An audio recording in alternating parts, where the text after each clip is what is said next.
안녕하세요. 깔끔하고 올바른 수학을 지향하는 강사 김성훈입니다. 반갑습니다. 이번 윈터스쿨부터 이제 현재 고등학교 1학년 올라가는 학생들과 함께 이제 수학이란 과목을 담당하게 되었는데요. 자, 그래서 저는 여러분들한테 이 어려운 수학을 어떻게 하면 조금 더 확실하고 그리고 성적으로 올릴 수 있는 공부를 할 수 있나 라는 거에 대해서 제가 좀 말씀을 드리고자 해요. 자, 그래서 우리가 일단 수학에서 보는 중요한 것들 하면은 이제 모두가 다 이 말에 대해서는 동의를 하실 거예요. 첫 번째로 이제 개념.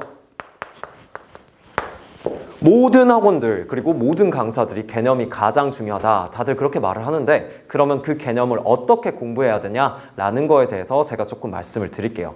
자, 일단 수학이란 과목은 이제 단순한 개념의 양만 따지면은 그렇게 많지는 않아요. 자, 그러면 이 개념들이 왜 학생들을 괴롭히냐? 이 개념에서 가장 중요한 건 단계가 있기 때문이에요. 자, 이 단계라는 게 정말 재밌는 게, 만약에 앞에 있던 단계가 선행되어 있지 않다면, 완벽하게 숙지되어 있지 않다면 다음 단원에 있는 단계를 접근을 했을 때 상당히 어렵게 느낄 가능성이 많다라는 거죠. 자, 그래서 우리가 사실은 중학교 과정은 중학교 때 시험 보고 끝나지 않았나 라고 생각을 할 수도 있고, 특히나 이번 코로나 사태 관련해가지고 특히 중학교 3-2 과정이 많이 약해져 있는 상황일 거라고 생각이 들어요. 하지만 그쪽 부분이 안 되어 있다면 이제 뒤에 있는 개념을 접목을 했을 때 앞에 있던 내용을 바탕으로 설명을 해야 되기 때문에 부족한 부분이 확실하게 생길 것이라고 생각을 합니다. 자, 그러면 이번 윈터 때 학생들이 잡아야 하는 가장 중요한 것 중 하나는 우리가 고등과정에서 필요했던 중등 개념에 대해서 명확하게 이해를 하고 있었으면 좋겠어요. 자, 제가 여기에서 말하고자 하는 중등 개념 중에 특히 학생들이 주의 깊게 공부해가지고 와야 되는 부분을 먼저 말씀을 드리면, 첫 번째, 중학교 2-2 과정. 자, 먼저 이 부분에 대해서 설명을 드리면, 자, 중학교 2-2 과정 같은 경우에는 첫 번째 평행선, 그리고 두 번째 닮음과 같은 학생들이 고등학교 심화 문제에서 자주 쓰이는 내용들을 단련하는 단원이에요. 자, 그래서 이거를 지금 전부 다 공부하기엔 상당히 힘들고, 이제 중학교 때 공부했던 여러 가지 시중 교재들이 있을 거예요. 그럼 그 교재들 중에서 중간 수준의 난이도의 문제들만 한 번씩 체킹을 하고 오면 충분히 고등과정에 이제 접목을 시킬 수 있을 거라고 생각이 듭니다. 자, 그 다음 중 2-2 과정에서 지금 평행선과 그리고 닮음에 대해서 말씀을 드렸어요. 자, 그 다음에 두 번째로 중요한 부분은 중학교 3-1 과정. 자, 중학교 3-1 과정은 사실상은 가장 중요한 부분이라고 생각을 해주시면 좋을 것 같아요. 자, 그 이유에 대해서 말씀드리면, 고등학교 때 처음으로 배우는 고등수학이란 단어는 새롭게 배우는 내용이 사실 엄밀하게 따지면 없어요. 다 어디서 배운 내용이냐? 중학교 3-1 내용에서 확장된 내용이라는 걸 확실하게 알고 계셔야 합니다. 자, 그래서 중학교 3-1 내용이 제대로 되어 있지 않다면 그 개념을 확장하는 고등수학 초장 부분부터 많이 어렵다고 느낄 수가 있을 거예요. 특히나 중학교 3-1 과정에서 2차 방정식, 2차 함수 너무 많이 공부를 했을 거예요. 근데 그것들이 고등 과정에서 어떻게 접목되는지 그 차이점을 명확하게 생각을 하고 올 수 있어야 된다. 자, 그리고 마지막으로 한 번 더 체킹을 해야 되는 건 중학교 3-2 과정이에요. 특히나 학생들이 이 과정을 제대로 공부를 안 하는 경우가 많아요. 자, 이 과정에서 가장 중요한 내용들 간단하게 살펴보면 첫 번째, 삼각비가 있을 거예요. 자, 삼각비 같은 경우에는 명확하게 개념을 이해하고 있어야 하는 게, 삼각비 같은 경우에는 단편적으로 말하면 먼저 직선의 방정식에서 우리는 기울기를 분석하는 가장 강력한 도구가 될 거고요. 여기에서 삼각비를 확장한 게 수학 원과정에 있는 삼각함수이기 때문에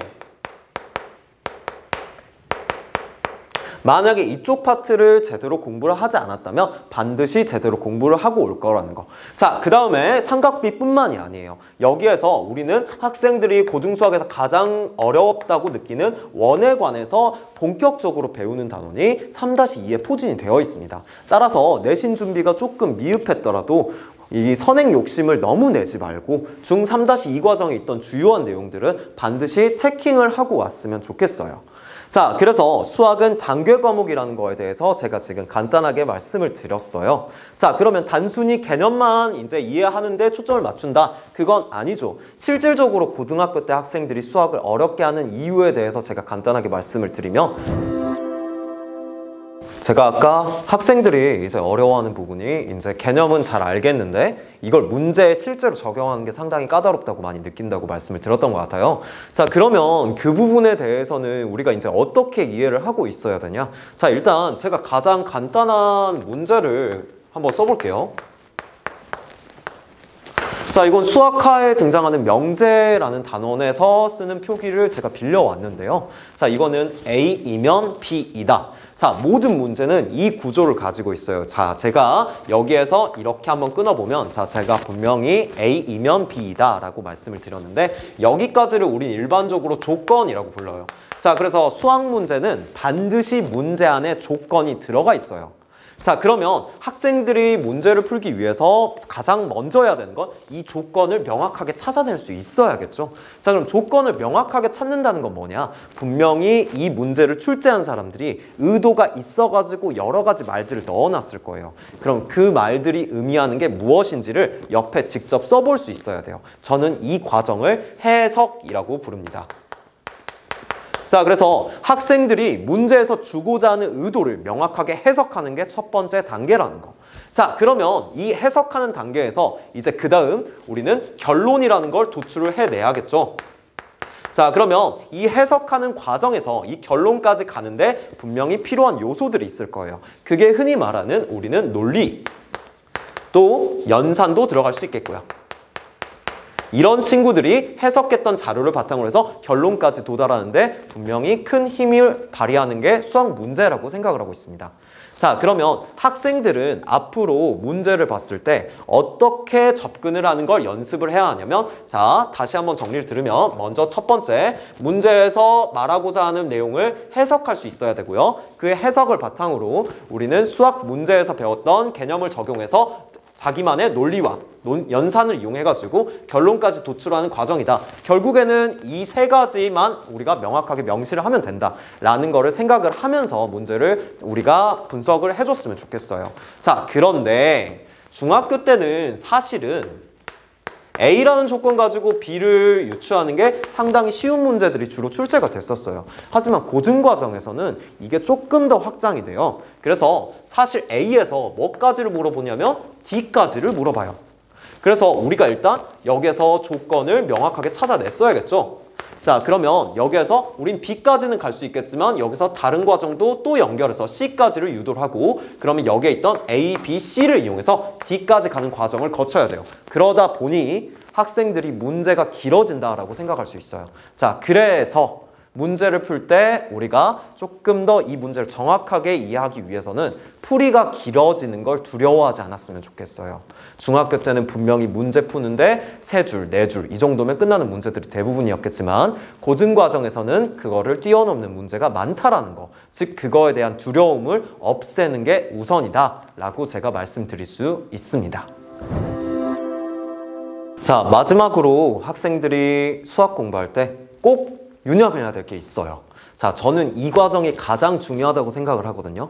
이제 나중에 회사에 취직하는 학생들도 있을 거고, 또 이제 회사 취직이 굳이 아니더라도 대학교만 올라가도 여러 가지 PPT 하는 과정에서 반드시 이 과정이 들어가게 될 거예요. 뭐냐? 피드백 과정을 정말 중요하게 여겨야 해요.